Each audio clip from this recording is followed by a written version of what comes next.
my trot, Teresa. My little body is weary of this great world. You would be, sweet madam, if your miseries were in the same abundance as your good fortunes are. But yet, for aught I see, they thick as serpent as they start with nothing. Good sentences and well pronounced. They would be better if well followed. If to do were as easy as to know what were good to be done, chapels had been churches, informants, cottages, princes' palaces. So good to find that follows his own teaching. I can easily teach 20 what were good to be done, then be one of the 20 to follow mine own teaching. But this reasoning is not in the fashion to choose me a husband. Oh me, the word choose, I may neither choose who I would, nor refuse who I dislike. And so is the will of a living daughter cut by the will of a dead father. Is it hard, Teresa, that I cannot choose one nor refuse none? Your father was ever virtuous, and holy men at their death have good inspirations. Therefore, the lottery that he has devised for the 3 chests of gold, silver, and lead, worth one who chooses his meaning, chooses you, will, no doubt, never be chosen by any right man, but one who shall rightly love. But what want is in your affection towards any of those princely suitors that are already come? I pray thee overname them, and as thou namest them, I will describe them, and according to my description, level on my affection.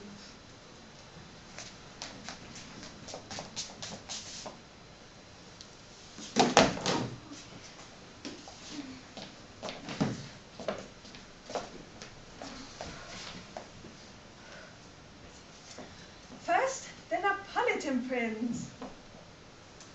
Oh, aye, that's a gold indeed, for he does nothing but talk of his halls. He makes it a great appropriation to his own good parts that he can shew him himself. I'm much afeard my lady his mother played fast with a smith.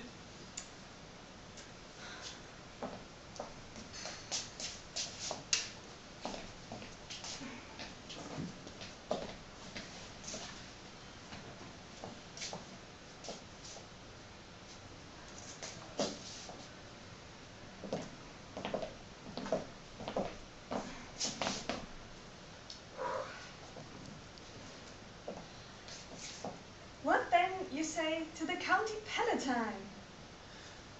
Oh no, he does nothing but frown, as who should say, if you will not have me, choose. He hears merry tales and smiles not. I fear he will prove the weeping philosopher when he grows old, being so full of his motherly sadness in his youth. I would rather be married to a death's head with a bone in its mouth than to either of these. God, defend me from these two.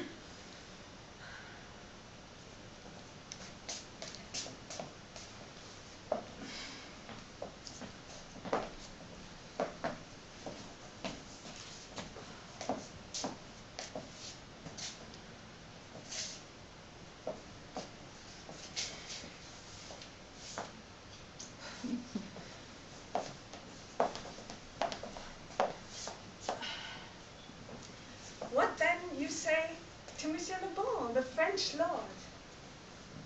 Oh, God made him and therefore let him pass for a man. In truth, I know it is a sin to be a mocker, but why, he has a horse better than the Neapolitans and a better bad habit of frowning than the County Palatine. He is every man and no man. If he hears a throstle sing, he falls straight into capering.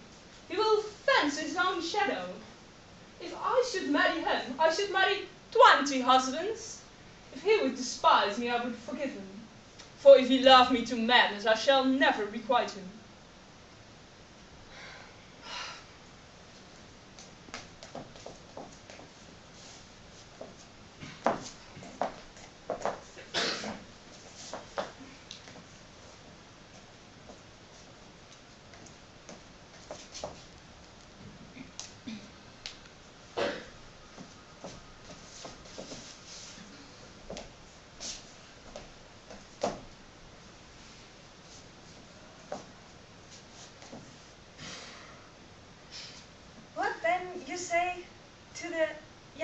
of England, Falconbridge. You know, I say nothing to him, for he understands not me, nor I him. He had neither French, Latin, nor Italian, and you were coming to the court and swear that I've a poor pennyworth in the English. He is a proper man's picture. But alas, who can converse with a dumb show? And how oddly he's suited. I think he bought his bonnet in Italy, his round house in France, his doublet in Germany, and his behaviour everywhere.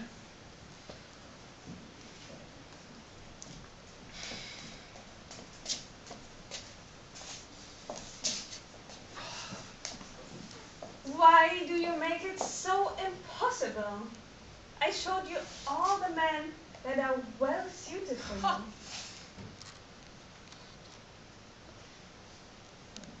If I live to be as old as Sibylla, I will die as chaste as Diana, unless I be obtained by the manner of my father's will.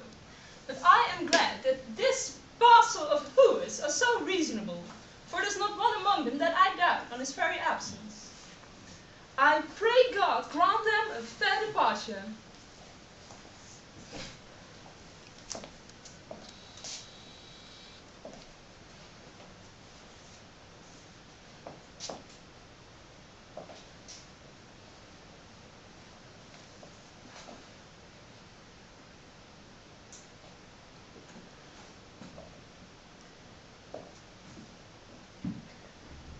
Do you remember, lady, in your father's time, a Venetian and a scholar and a soldier that came hither in the company of the Marquis of Montferrat? Yes. Yes, I remember him. It was, Bassanio, as I think, it was so called. True, madam. And he, of all the men that my foolish eyes ever looked upon, was best deserving a fair lady. Yes. Yes, I remember him well, and I remember him worthy of thy praise. What? Do you like him, my dearest Teresa? Ah, you like him?